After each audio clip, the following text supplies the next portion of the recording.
And that's where it's a little bit different with me, because with my nutrition and with my work I do within the consultancy, it was driven from a personal story for me, which is a bit of a miserable story. It's not pretty, it's not all singing or dancing, but the way I come into nutrition, and what I will just say on that is I don't just dabble in nutrition. I don't just do it alongside a little bit of coaching and PT work.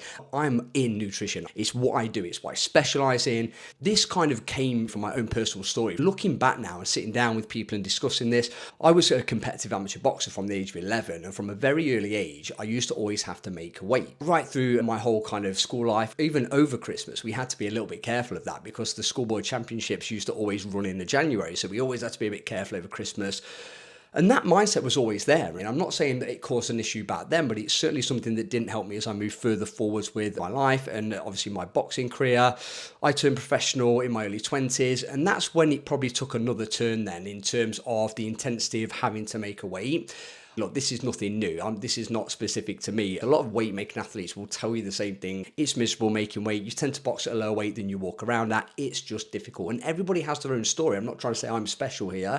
Everybody has their own experience. This is just mine. So when I moved into professional boxing, I had to make around 9 stone 4, and it was just so difficult. And I didn't have the knowledge back then that I have now with nutrition. And even though I was a qualified PT, the qualification you actually take as a PT, the nutritional angle of it is really poor.